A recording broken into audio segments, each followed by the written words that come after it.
Today, I want to respond to a philosophical lecture that we discussed what is usually called the problem of evil. The lecture asks in a very old and very serious question. In the world filled with suffering, death, injustice, and loss, does life still have meaning? And this question appear again and again in philosophy, religions, and also psychology. And in the lecture, it is presented in a very systematic way. At the very beginning of the video, evil is defined very broadly. Evil is not only moral wrongdoing, it's not only violence or cruelty. It's more like evil is defined as anything that consciousness does not wish to happen, and this includes natural disaster, includes harms caused by the other people, and it also includes existential contradictions, things like freedom, isolation, and death. I want to be really clear from the start. I do not disagree with the definition. As long as you are conscious, you will experience things you do not want, things you do not choose, things that you disrupt to your sense of the controls. And the lecture then explains why evil is such a serious philosophical problem for religious people. Evil is a problem because it seems to contradict the idea that God is loving for everyone else. Evil is described as an absurd gap between what we desire, what the world actually offers. We want life to make sense. We want things to be fair. We want avoid unnecessary pain. But world does not promise us any of that. So according to the lecture, this gap threatens the foundation of meaning itself. If the world is fundamentally hostile to our deepest desire, then why should we believe that life can still be meaningful?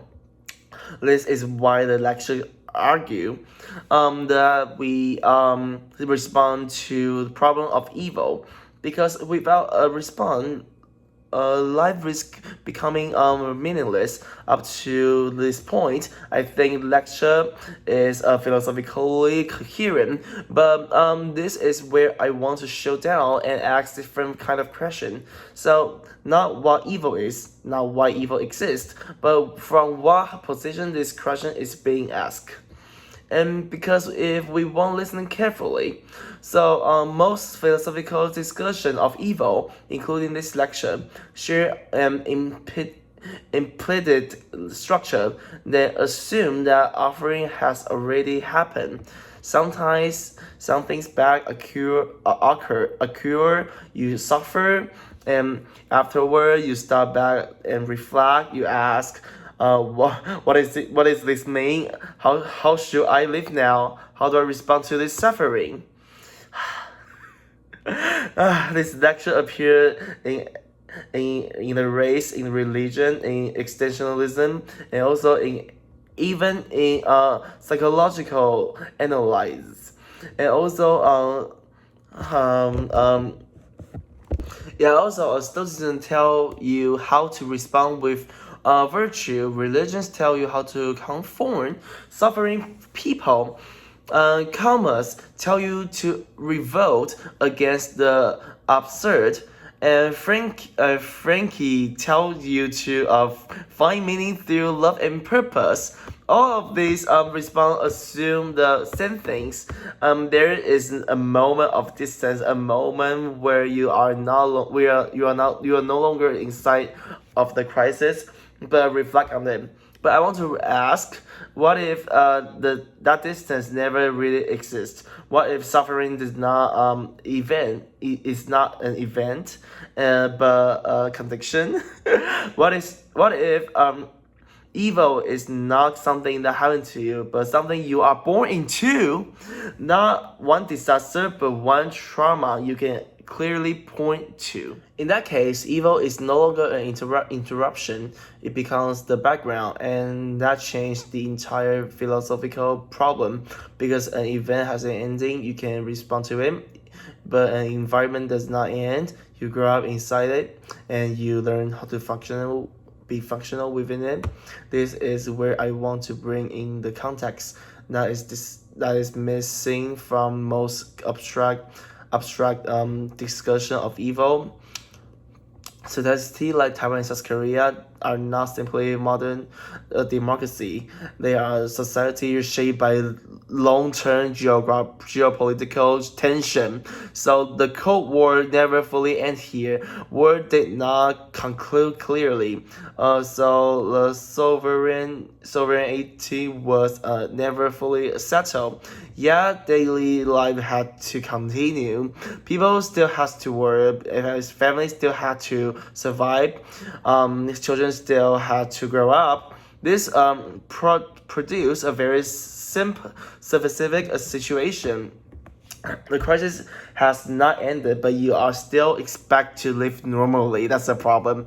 In this situation, you cannot afford constantly reflect on suffering. You cannot afford on stopping functioning. You saw the question shift. Instead of asking why does suffering exist, the more argue or urgent question becomes who is responsible for dealing with it. So this is the most where the problem of evil changed its form. Evil is no longer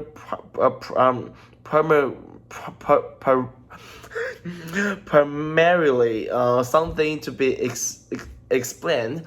It becomes something is assigned.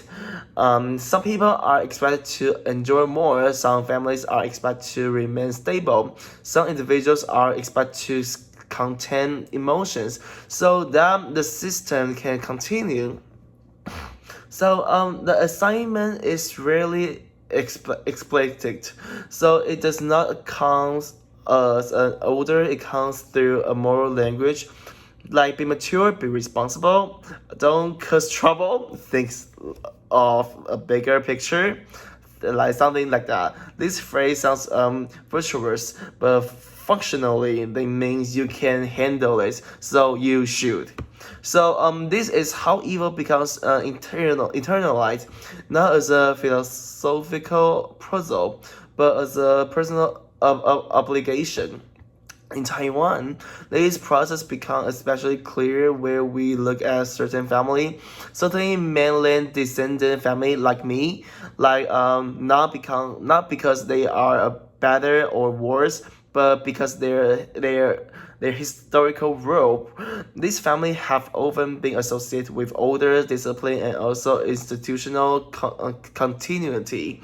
They are expected to manage instability, not collapse under them. Inside many of these families, there are unspoken rules. You do not feel apart. Like this rule is rarely spoken directly. It is transmitted through reactions, science, and expectations.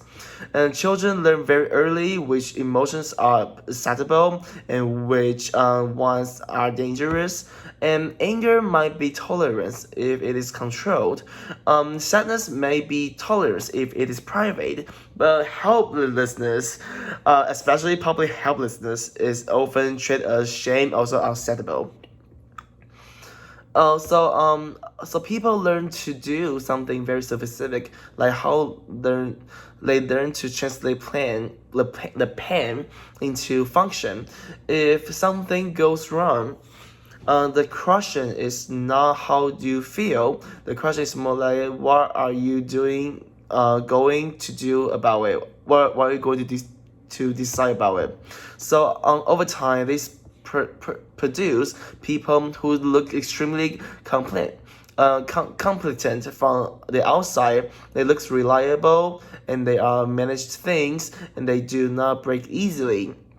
But the cause of this competence is that vulnerability becomes a lot dangerous. That needing help becomes risky. Admitting confusion feels like failure.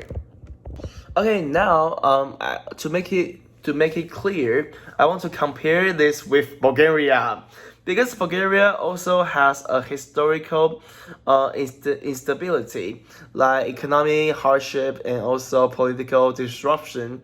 But the structural problem position is a lot different. In Bulgaria, people are allowed to say we are poor, we are so unlucky, the system failed us. These statements do not threaten social order; they conform it. It is a shaped narrative of damage, and history is understood as something that hurts people collectively.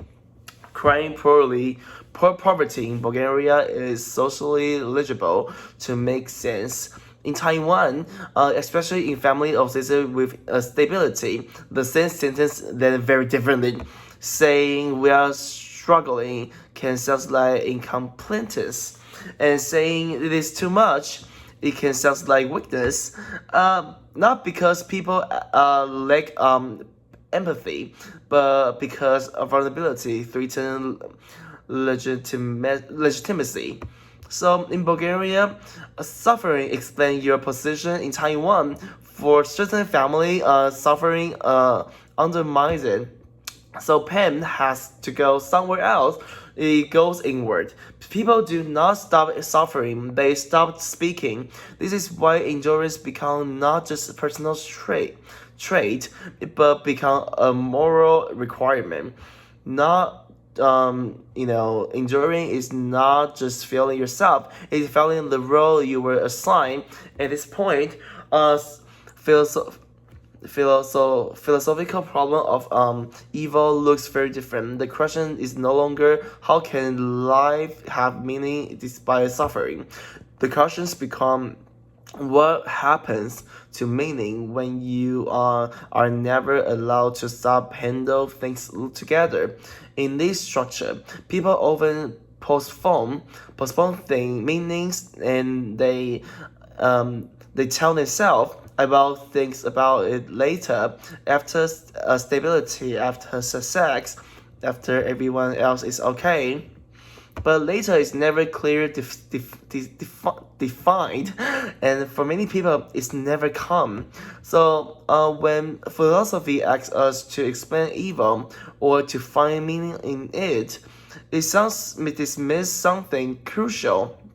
For many people, evil is not something reflect on. It is something they carry quietly and com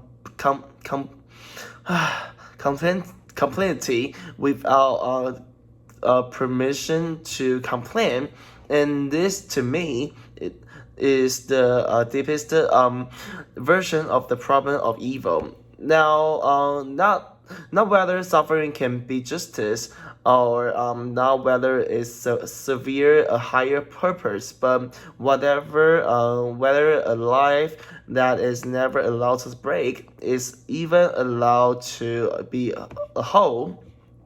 That is my response to the lecture, not a rejection, but not a relocation of the question. Because before we ask how to explain the evil, but we need to ask why is expected to live with it slightly? Who is expected it? And also, and once we see that the problem of evil is no longer abstract, it becomes personal, structure, and also impossible to ignore. Okay, I want to slow down here and talk about my family life more directly, because without this level, everything I have said so far can still sound theoretical. So let me be very concrete. When we talk about family, we often imagine love, care, and protection. But families are also systems. So they organize power, they manage emotions, they decide what can be said, what must stay silent. In many Taiwanese family, especially shaped by long-term pressure, like as we call like the mainland descendant family, that is not only a place of support that in that kind of family, it is a pressure distribution unit. Pain does not disappear inside the family, it redirects. Someone is absorbed, someone stay quiet, someone keeps things functioning. Now let me place this next to a Bulgaria family structure. In many Bulgarian families, then there is an assumption that hardship is shared. Life is difficult, and everyone knows it. So when someone complains this, there are not things as destabilizing the family. There are things to describing the reality. But a Bulgarian parents can say, "This country ruined our chance. We never recover from the past. We are tired, and this does not threaten a family authority." So he explained it.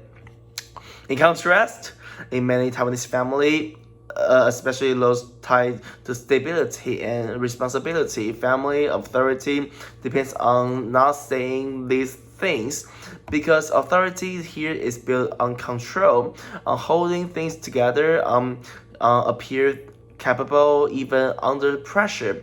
So when someone inside the family says, "I cannot handle this, I'm exhausted, I feel lost, I feel meaningless," that statement does not sound neutral. It sounds disruptive. So it feels like a leak.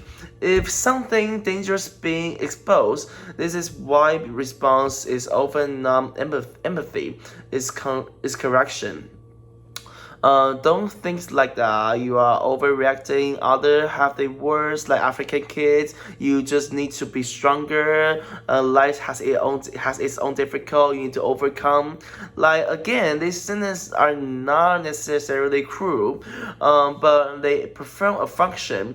They close the space where pain could become shared. So instead of becoming collective, suffering becomes individual.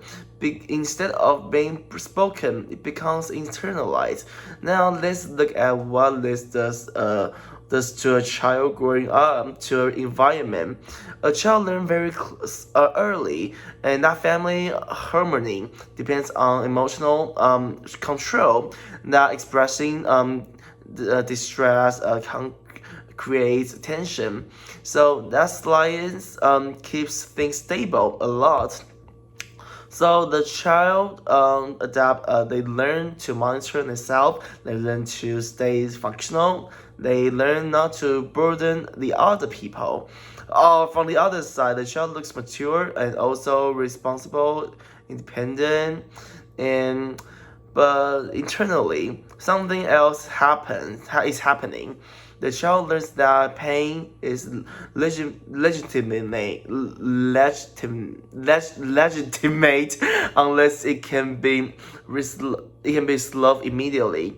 So this is a cruel difference from a Bulgaria case. In Bulgaria, pain can exist without resolution. You can complain even if nothing changed, because it is so worse by so far and nothing can change in that kind of situation. In Taiwan, we complain without a solution. Feels morally wrong. It feels creating chaos. And so pain must either be resolved or swallowed.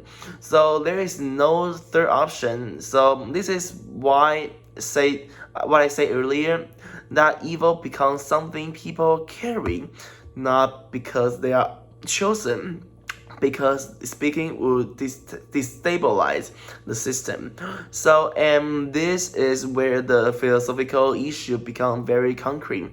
Philosophy often asks, how should we respond to suffering? But in this family structure and also society, the question is already answered. The answer is you respond by staying functional. You respond by not making things worse. You respond by enduring quietly. So, and once this becomes normalized, evil no longer appears dramatic, it becomes ordinary. It shows up as fatigue, as emotional distance, as constant feelings of holding things in. This is it is also why comparison matters so much, because where people from Taiwan looks at societies like Bulgaria, and they sometimes misunderstand what they see. They are complaining, they are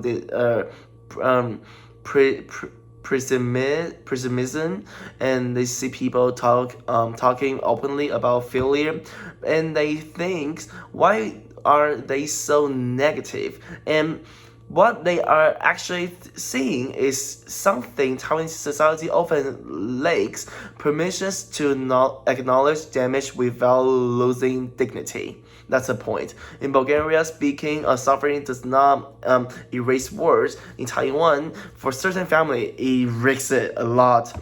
So when philosophy asks us to find meaning in suffering, I want to add one more layer. Meaning cannot be found if suffering is not allowed to appear. Reflection cannot happen if silence is the piece of stability, is the price of stability. This is why, in my view, the problem of evil is not only metaphysical, it is relational.